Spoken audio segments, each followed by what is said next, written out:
The Christmas dinners at the Bennett family home had always felt like performances rather than gatherings.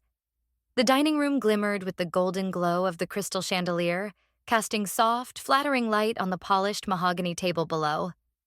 The place settings were immaculate, each plate of fine china placed perfectly, every glass of wine poured with the kind of precision that would make any event planner proud. It was an evening crafted not for warmth or connection, but for show, a demonstration of family perfection. And we all played our parts. My family didn't believe in imperfection. They believed in success. And more than that, they believed in the kind of success that could be measured in titles and wealth. This annual dinner was the opportunity to parade our achievements for the world, to confirm that we were just as successful as we pretended to be. There was never room for failure, for disappointment, or, least of all, for anyone who didn't fit into the picture-perfect mold they'd carefully curated. And that was me. The outsider. The black sheep of the Bennett family. I had never really fit into the family's expectations. My older sister, Sarah, had always been the golden child. She was everything my parents had hoped for. A straight-A student, a top medical student. Now, at 30, she was about to become the youngest chief of surgery at one of the most prestigious hospitals in the country. I could almost hear the proud note in my mother's voice whenever she spoke of Sarah, the way she would boast about her accomplishments to anyone who would listen. The way she would tell stories of Sarah's dedication and brilliance, comparing her to all the other children she knew.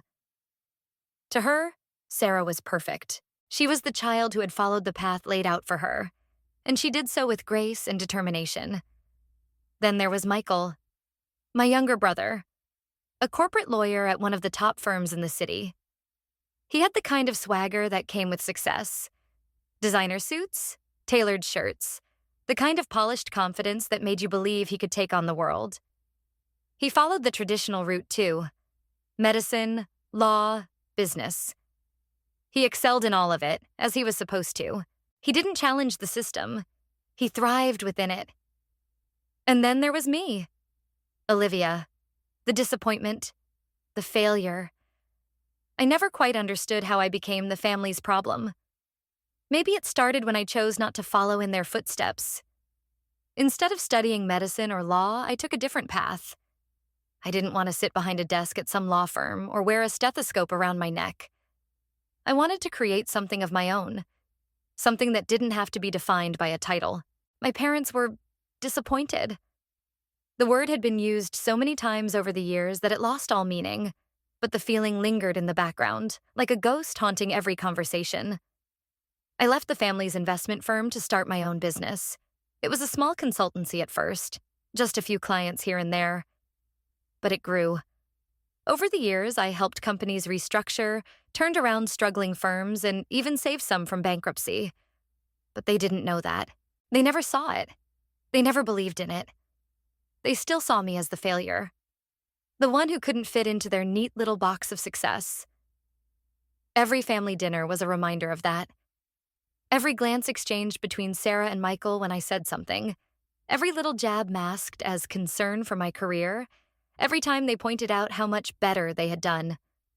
I had learned long ago that there was no point in trying to prove myself to them. I had stopped trying to make them understand.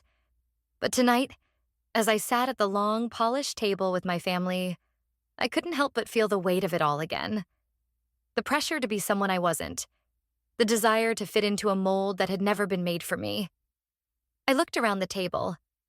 Sarah sat at the head of the table, smiling serenely, her engagement ring glinting in the soft light as she spoke with ease about her latest accomplishments. Michael, with his sharp suit and charming smile, was regaling the table with stories of his firm's latest victory. My parents beamed with pride, of course. All their dreams were coming true. The family legacy was intact. And then there was me, sitting there quietly, nursing a glass of water, my dinner untouched. It wasn't because I wasn't hungry, but because I couldn't bear to eat while pretending that everything was fine. It never was. Sarah's voice cut through my thoughts, laced with that familiar smugness I had come to expect. "Actually, Mom," she said, her voice rising slightly, "I got the position last week. Youngest chief of surgery in the hospital's history." There it was again, The latest achievement paraded like a badge of honor. The applause from the table was instant, automatic. My father's proud grin, my mother dabbing at her eyes, Michael raising his glass in a toast to his sister, to Sarah, continuing the Bennett family legacy of excellence. I forced a smile, but the taste in my mouth was bitter. For a moment, I almost felt like I was going to choke on it. I could have said something about my consulting business, about the millions I'd made helping companies turn things around. But I knew better. They wouldn't care. They would never see the value in what I'd built. My mother would probably dismiss it as a hobby, something less important than the white-collar jobs they held so dear. So, what about you, Olivia? My mother's voice broke through my thoughts, but this time it was sharp, almost condescending. Still doing that, what do you call it? Freelance work? Her words stung as they always did. The way she said freelance made it sound like I was doing something trivial, something less than. Like I wasn't really contributing to the world, like I wasn't really doing anything at all. I'm doing fine, Mother, I replied calmly, my voice steady from years of practice. I had become an expert at keeping my emotions in check, especially around them. I could feel the sharpness of her gaze on me, though. The expectation that I would apologize for my lack of ambition, for not being the kind of person they wanted me to be. Fine? Sarah raised an eyebrow, her voice laced with judgment. At your age, you should be more than just fine. Remember when you left the firm? Dad gave you such a wonderful opportunity, and you just threw it away. I didn't want to think about that day. I had tried to warn them about the discrepancies I found in the firm's accounts. I had tried to tell my father that something wasn't right, but he didn't listen. He dismissed my concerns, and 2 years later, those same issues nearly cost him everything. I had stepped in anonymously, using my consultancy to help save the firm from the brink of collapse. But they would never know that. They wouldn't understand. They still wouldn't see me as anything other than the failure they had made me out to be. I didn't throw anything away. I muttered under my breath, just loud enough for them to hear. Michael's right. My mother sighed dramatically. If only you'd listened to us, you could have had a real career by now. She gestured vaguely at me as if I were something that didn't belong at the table. The conversation continued, but I tuned it out. It was all the same. Sarah's success, Michael's career, my mother's desperate need for validation from the outside world, my father's quiet disappointment. I was invisible, a shadow in their lives. I was always the one left behind, the one who didn't live up to their expectations. But as I sat there, listening to them talk about their perfect lives, I couldn't shake the feeling that something was going to change. Something had to change. It had been too long, too many years of playing this part, of trying to fit into a mold that wasn't made for me. Grandma Rose, bless her soul, had always seen me for who I truly was. She was the only one who ever believed in me, the only one who never judged me for my choices. And now, everything she had left me would be my opportunity to show my family the truth, to prove to them that their carefully constructed world of success was fragile, that the black sheep wasn't the failure they thought I was. I had worked in the shadows, built something substantial without their knowledge, and tomorrow they would finally see what I had become. The time for pretending was over. Tomorrow would be different. The morning of the reading of Grandma Rose's will arrived, and as I sat at my kitchen table, sipping coffee, I couldn't shake the feeling that something monumental was about to unfold. There had always been a sense of inevitability to the family's dynamics, an unspoken certainty that the path laid out before us was the only path worth walking. My parents especially had made sure of it. Success was not up for debate. It was something you either achieved through the traditional routes of medicine, law, or business, or you didn't achieve it at all. But what Grandma Rose had left behind, what she had quietly arranged in her final moments, was a truth that no one in my family could ever have imagined. The past few months had been filled with subtle hints, moments where she would glance at me knowingly, as though preparing me for something. I hadn't quite understood then, but today, I would. I arrived at Mr. Harrison's office, standing at the threshold of a building my family would have thought was beyond my reach. They had no idea that I owned this building, or that I'd acquired it through one of my shell companies. No, to them, I was still the black sheep. Still the one who had thrown away a promising career in the family's investment firm. They didn't know about Phoenix Global Consulting, my company that had quietly surpassed everything they thought was the peak of success. But today, they would find out. As I stepped out of the elevator on the top floor, I couldn't help but feel a small rush of adrenaline. There was something about this moment that made everything feel different, like the universe was aligning in a way I couldn't quite explain. I entered the large, glass-walled reception area of Mr. Harrison's office, and there they all were. Sarah, Michael, my parents, sitting in their perfect little world, so sure of their place in it. Sarah looked impeccable, as always, her hands delicately tapping her pearl necklace, an unconscious sign of her anxiety. She had always carried herself with such polished grace, the perfect surgeon, the perfect daughter, the one who had followed every rule and expectation. Michael, always the ambitious one, paced by the window in his designer suit, his eyes scanning the skyline with the air of someone who had everything under control. My parents, too, were present, their expressions a mix of anticipation and tension. This was the moment they had been waiting for, the moment they were so sure would reaffirm everything they believed about success. Cutting it rather close, aren't you? Sarah's voice was cool, her eyes narrowing slightly as I walked into the room. I didn't respond. I simply walked past them and took a seat by the window. There was no need to explain myself to her anymore. She wouldn't understand, and I wasn't interested in trying to make her. Now, my mother said, trying to break the ice in her usual overly cheerful manner. Let's all try to remember what Grandma Rose would have wanted. Family harmony. I didn't even look at her. Family harmony had never been a thing in our family. It had always been about power, appearances, and who had the upper hand. And today, that was going to change. Mr. Harrison's assistant opened the door to the conference room, his voice professional and neutral. The family may enter now. We filed in. The large conference room was impressive, with dark wood paneling and leather chairs that looked as though they were crafted for royalty. The floor-to-ceiling windows offered a breathtaking panoramic view of the city, but none of us noticed. We were all too consumed by our own thoughts, our own expectations.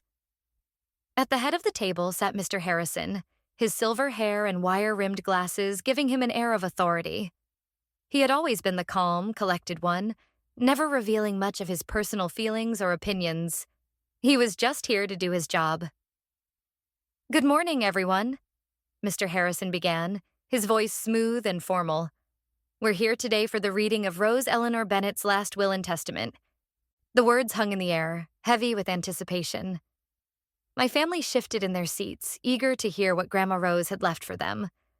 I could feel their expectations, the certainty that everything would go according to plan. Sarah and Michael both seemed to believe they were entitled to the lion's share of the inheritance, as though it was a given. After all, they were the ones who had followed the right paths. Sarah with her impeccable career in medicine, Michael with his thriving law practice. They had done everything right. They had earned it in their eyes. Before Mr. Harrison could continue, my father leaned forward, a slight frown tugging at his lips. "I assume the estate will simply be divided according to the usual tradition," he said, almost with an air of finality. "The children each get their share, and that's that." Mr. Harrison paused, meeting my father's eyes for a long moment. "Perhaps it would be best if I simply read the will," he said, opening a thick leather portfolio. As he began to read the standard legal language, the formal declarations of the state of Grandma Rose's health and mental clarity, my family settled in, clearly growing more impatient with each passing moment. They were all waiting for the part they expected, the distribution of her estate. The homes, the stocks, the vacation properties, all of it, they assumed, would be divided evenly among Sarah, Michael, and possibly a token amount for me, if anything at all. Then came the moment that shattered their certainty. Mr. Harrison paused, cleared his throat, and began reading the next section. "Regarding the distribution of my estate, valued at approximately $48 million, I hereby declare that the entire estate, including all properties, investments, and assets, shall be placed under the sole control of my granddaughter, Olivia Bennett. The silence that followed was deafening. My parents froze, Sarah's hand froze midair, and Michael stopped pacing. The world seemed to stand still for a moment, and I could hear my heart pounding in my chest. What? Sarah's voice came out in a strangled whisper, barely audible, as though she couldn't believe what she was hearing. Mr. Harrison didn't flinch. He simply continued as though this were all just another formality. However, Olivia will have the authority to distribute portions of the estate to other family members, if and only if she deems them worthy. Her decisions in this matter shall be final and binding. My family's reactions were immediate and visceral. Sarah burst into tears, her carefully applied makeup beginning to smudge as the reality of the situation hit her. Michael leaped to his feet, his voice rising with anger. "This is ridiculous," he shouted. "She can't do this. We deserve our share, not her." "I assure you she can and did," Mr. Harrison said calmly, his voice unwavering. "There's more," he added, his gaze briefly flickering toward me. "In addition to the estate, all family trust funds, including those previously established for Sarah and Michael Bennett, will be transferred under Olivia's control, effective immediately." The chaos that erupted was exactly what I had expected. My father stood, his face a deep shade of crimson, a look of disbelief and rage in his eyes. My mother's face had gone pale, her hands trembling as she clutched her pearls. Michael, ever the opportunist, began shouting about contesting the will, about the fairness of it all. But I was beyond caring. I had waited so long for this moment where everything I had built, everything I had quietly worked for, would finally be acknowledged. The moment when the family who had dismissed me would be forced to see what they had overlooked for so long. I stood up slowly, meeting their gazes. My voice was quiet but firm as I spoke, my words cutting through the noise. "Actually, Father, there's something you should know about that small consulting business." I watched their faces shift from confusion to realization as Mr. Harrison handed me a folder. I opened it slowly, letting them all see the documents. "Phoenix Global Consulting Group," I said, my voice steady as I spoke, almost savoring the moment. "Ever heard of it?" Michael scoffed, but his smug expression faltered. "Of course," he said, though there was uncertainty in his voice. "They're one of the largest financial consulting firms in the world. They're the ones who saved Dad's company last year when it was on the brink of bankruptcy," I finished for him, my words hanging in the air. The truth hit them like a ton of bricks, their faces drained of color. They didn't know. They had no idea that I had been the one to step in, using my consultancy to save them from the mess they had ignored. They hadn't seen it then, and they wouldn't see it now. "I'm the founder and CEO of Phoenix Global," I said simply, watching their stunned faces. "And Grandma Rose was my first investor." The silence that followed was suffocating. My mother's hand flew to her throat, her mouth agape. My father's face went from red to pale. They couldn't believe it. They wouldn't believe it. "That's impossible," Michael stammered, his confidence shattered. "Phoenix Global is worth over $3 billion, I said, my voice steady now, "which makes Grandma's $48 million estate seem rather small in comparison, doesn't it?" Sarah's tears had stopped abruptly. She opened her mouth, but nothing came out. "You live in that small apartment," she said finally, her voice trembling. "You wear these simple clothes. How is this possible?" I allowed myself a small smile. "That small apartment is a penthouse, Sarah. And this dress? It's custom made by the same designer who refuses to sell to you because you were rude to his staff last year." The irony of it all didn't escape me. They had never seen me. They had never believed in me. And now they were the ones left speechless, their carefully constructed world of success unraveling in front of them. My mother's voice cracked. "Why didn't you tell us?" "Would you have believed me?" I asked quietly. "You were all so convinced I was a failure, so certain I couldn't succeed without following your prescribed path." It was easier to let you think what you wanted. I turned to Mr. Harrison. There's one final part of the will I need to read, I said, almost savoring the moment. He nodded and read, his voice steady. I leave you with this lesson. True success isn't measured by titles or appearances, but by character and determination. I've watched you all pride yourselves on your achievements while belittling the quiet ambition of my beloved Olivia. Today, you learn how wrong you've been. The black sheep of your family has become the shepherd of your flock. I stood up, gathering my papers. Mr. Harrison will provide you all with documents detailing the new financial arrangements. I suggest you review them carefully. Your trust funds will remain intact, but there will be conditions. Conditions? Michael's voice cracked. That's for me to decide, I said quietly, pausing at the door and turning back to face my family. After all, I'm no longer the black sheep you can ignore. I'm the one holding the purse strings now. And with that, I walked out. The days after the will reading passed in a blur, a storm of confusion, anger, and frantic phone calls from my family. They had been blindsided, and their reactions were anything but graceful. Sarah sent a few tearful messages, asking me to reconsider, to give them a chance to explain. Michael was far less subtle. His messages were filled with accusations, demanding access to the family trust funds, threatening to contest the will. My parents, predictably, were caught between shock and humiliation, scrambling to maintain some semblance of control. The pressure from all sides was palpable, but I couldn't afford to be distracted. I had spent too long in the shadows, quietly building my empire, to let the noise of their discontent drown out everything I had worked for. This wasn't just about money. It was about proving something much deeper. Proving that my choices, my path, my hard work were valid, and the opportunity to finally lead my family into a new era of success and integrity was a challenge I wasn't going to shy away from. I spent the next few weeks immersed in the responsibilities I had inherited. My first order of business was to review the financial situation of the family's investments. It didn't take long to realize how mismanaged everything had been. The company my father had built, the one he had spent his entire life cultivating, was more fragile than I had ever imagined. Years of bad decisions, bad investments, and worse advice had left it on the edge of collapse. I could see the warning signs that my father had missed, or chosen to ignore, in his desperate attempt to maintain appearances.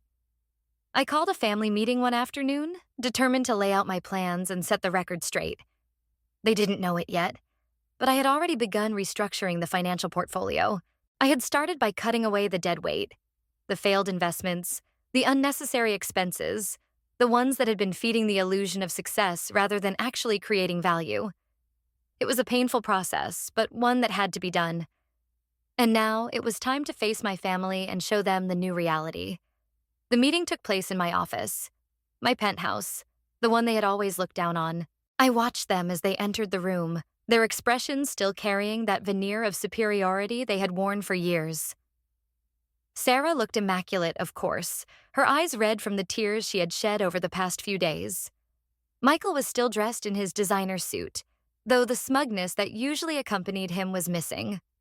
My parents walked in last, their faces betraying a mixture of confusion and frustration. They had no idea what was coming. "Olivia," my mother began, her voice laced with an edge of impatience. "This is ridiculous. We need to talk about what you're doing with the estate. You can't just take everything for yourself." I looked at her calmly, keeping my emotions in check. "I'm not taking everything for myself, Mother," I said. "But I am taking control of this family's future, and I won't let it be squandered because of stubborn pride and poor decisions." The room fell silent. I could feel their disbelief, their growing resentment, but I was beyond caring. This was no longer about their feelings. This was about doing what was right, even if it meant breaking the family's carefully constructed facade of success. I began by explaining the changes I had made. The trust funds were being restructured. They would no longer receive money simply because of their names, because of their titles. There would be conditions now: real work, real effort, real results. "You want your trust funds?" I said, looking at each of them in turn. "Then you'll need to prove that you're capable of managing them, that you've earned them." Michael scoffed, his arrogance still seeping through despite the obvious cracks in his facade. "This is preposterous," he muttered. "You don't even know how to manage this kind of wealth. You've been playing at business for years. You think you can just walk in here and take over?" I met his gaze, my voice steady. "You've been playing at business too, Michael," I said. "But unlike you, I've actually built something that works. I've saved your firm, saved Dad's company, and now I'm saving all of us from living in a fantasy world where appearances are more important than results." I could see him falter, the realization beginning to sink in. He had always been so sure of himself, so confident that his way was the only way. But now he was starting to understand the truth that I had known all along. Success was not just about titles, not just about wealth, but about what you actually built, about what you created, about the impact you had on the world. I turned to Sarah next, who had been sitting quietly, tears still in her eyes. She had always been the golden child, the one everyone believed could do no wrong. But now, I could see the cracks in her perfect exterior. She wasn't as confident as she had appeared. She wasn't as sure of herself as she wanted the world to think. "I know you're upset, Sarah," I said gently, my voice softer now. "But this isn't just about me.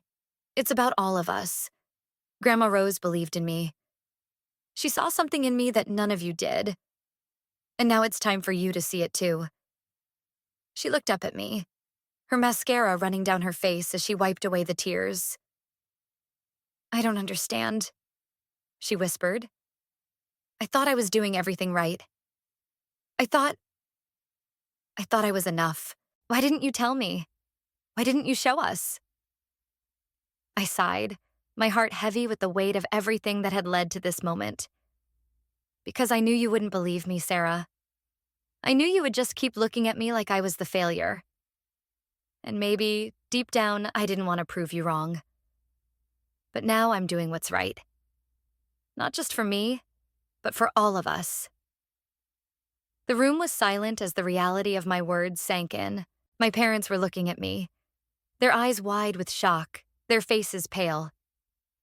They had always assumed that I was the weak link, the one who didn't have what it took to succeed. But now they were seeing me in a different light. They were seeing me for who I truly was, someone who had spent years building something real, something substantial. I continued. "The new terms for the trust funds will be merit-based. No more handouts. No more just receiving money because of your last name. You'll have to earn it. Prove to me that you're capable of managing it, of building something of your own, something that actually matters. You'll need to show that you're willing to put in the work." I paused, letting the weight of my words sink in. "And I'll be here to guide you. But I won't do it for you. You need to learn that true success is not about titles, not about the wealth you inherit, but about the work you put in, the value you create, and the lives you touch." My parents, for the first time, were quiet. They didn't know what to say. My mother, who had always been so quick with her judgment, was speechless. My father, who had spent his life trying to maintain a certain image, had no words. I could see the shame in their eyes, the realization that they had been so consumed with appearances, so desperate to keep up with the world, that they had lost sight of what really mattered. The meeting ended with no more shouting, no more accusations. The silence between us was heavy, but it was a silence that spoke volumes. They didn't know it yet, but they were beginning to understand. In the weeks that followed, things slowly began to shift. My family, especially Michael and Sarah, had to face the reality of their own shortcomings. Sarah, once so certain of her career, now found herself questioning everything. She was starting over, working at a smaller hospital, taking the time to build her career the right way. Michael, too, began to rethink his approach. He accepted a junior position at a respected law firm, one where he would have to prove himself from the ground up. As for my parents, they were forced to adjust to a new reality. They had spent their entire lives chasing titles and appearances, but now they had to learn what it meant to truly earn success. Slowly, they began to understand the lesson I had been trying to teach them for years. One afternoon, about a month later, my parents came to visit me at my office. They looked smaller somehow. diminished by the realization of what they had lost and the effort they now had to make to regain their sense of self-worth. "Olivia," my mother said, her voice trembling slightly. "We've been talking about everything, about how we treated you." My father cleared his throat. "When I nearly lost the company last year, it was you who saved it, wasn't it? Through Phoenix Global." I nodded. "Yes, Dad. I saved it." He looked at me, his face full of regret. "Why didn't you tell us?" I sighed, looking out at the city below. "Would it have made a difference? You never believed in me. You never thought I could do anything without following your path. But that's not how it works. Success is about what you build, not about who you know or what title you hold. It's about real work, real effort." My mother's eyes filled with tears. "We were wrong, Olivia. We were so wrong." I nodded. "Yes, you were. But it's not too late to change, to rebuild, to stop worrying about appearances and start focusing on what really matters." The next few months were filled with change, not just in the way we ran our family's business, but in the way we viewed each other. Sarah, Michael, my parents, they all began to learn what I had known for years. Success wasn't about titles, about making it look easy. It was about putting in the work, about being humble enough to recognize when you were wrong, and about the courage to change. And for the first time in a long time, I felt at peace. I had become the shepherd, not to lord over my family, but to guide them toward something better. Something real. Something they could be proud of, not because of their name or their status, but because of who they had become.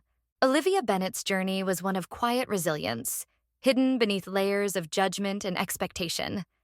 Growing up in a family that valued titles, appearances, and tradition above all else, she had always been the outlier. Her family saw her choices as mistakes, dismissing her unconventional path as the wrong one. While Sarah, her older sister, excelled in medicine, and Michael, her younger brother, climbed the corporate ladder in law, Olivia sought her own way, building a business from the ground up, far from the traditional, esteemed professions her family so deeply revered. But despite the outward success, Olivia always felt like the failure, the one who couldn't live up to their expectations. Her family's annual Christmas dinners, where accolades and achievements were flaunted like jewels, left her feeling invisible, dismissed, and above all, misunderstood. Every conversation, every comment, every gesture seemed to highlight her deviation from the family script.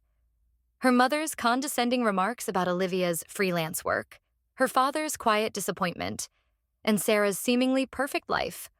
All of it painted Olivia as the black sheep, the one who didn't belong. Yet beneath this surface of rejection and neglect, Olivia quietly built a thriving international consultancy, a business that saved her family's company and helped many others avert financial ruin. However, her family never knew the depth of her achievements.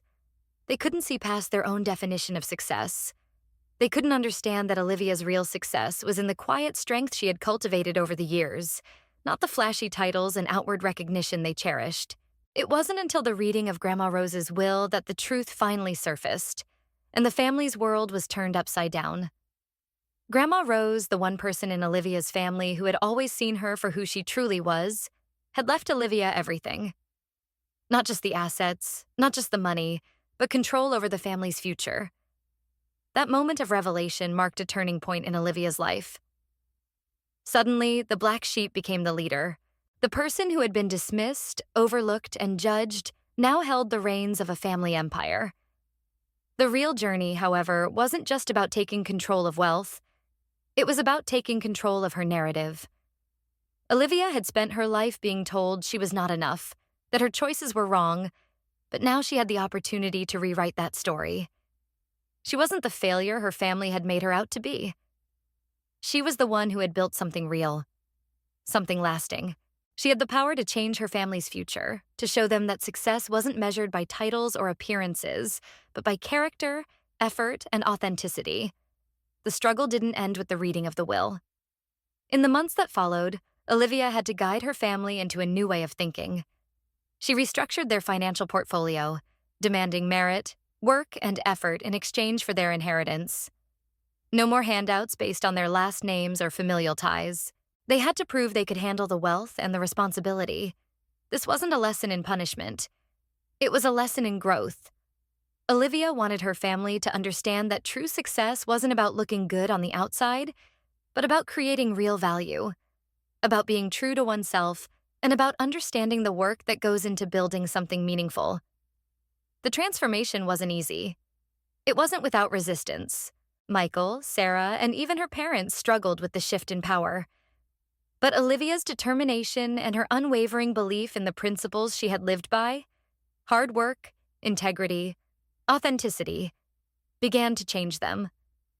Michael had to take a junior position at a respected law firm to rebuild his reputation. And Sarah had to rethink her approach to medicine, working her way up at a smaller hospital, earning her place one step at a time. Olivia didn't just show them the truth of her own success. She showed them the path they had to take to find their own. Through it all, Olivia never once sought revenge. She didn't use her newfound power to punish her family for the years of neglect and criticism. Instead, she used it to teach them a lesson about the value of hard work, authenticity, and true success. She had nothing to prove anymore. The world could see who she was now. Her family could see who she was. And most importantly, she could finally see herself for who she truly was. Someone who had fought through adversity, built something real, and learned that success isn't something that can be handed to you. It's something you earn. Olivia's story is a powerful reminder that true success is not determined by external validation. It's about doing the work, staying true to your values, and not letting the opinions of others define your path. It's easy to get caught up in the superficial measures of success, the titles, the accolades, the wealth. But true fulfillment comes from within. It comes from knowing you've built something meaningful, that you've done the work, and that you've stayed true to yourself despite the obstacles in your way. The lesson in Olivia's journey is clear. Don't let others define your worth. Don't let their expectations hold you back.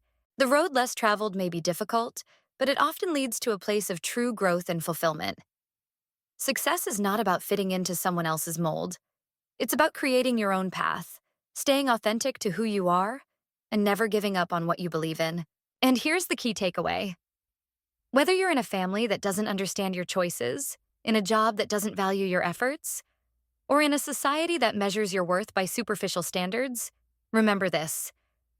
Your value is not defined by anyone else but you. You have the power to create your own success, to build something that matters, and to stay true to your own journey.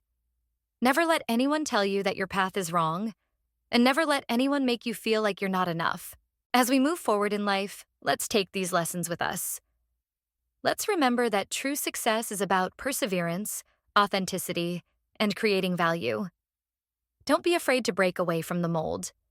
The world needs people like you, the ones who dare to be different, the ones who have the courage to forge their own path, and the ones who understand that success is not about the destination, but the journey. If you found inspiration in Olivia's story, and if you believe in the power of staying true to your own journey, I invite you to subscribe to this channel. Your support will help us continue creating content that empowers and motivates you to take control of your life and create your own success. Together, we can keep learning, growing, and building something truly meaningful. Stay tuned for more inspiring stories, and thank you for being a part of this journey.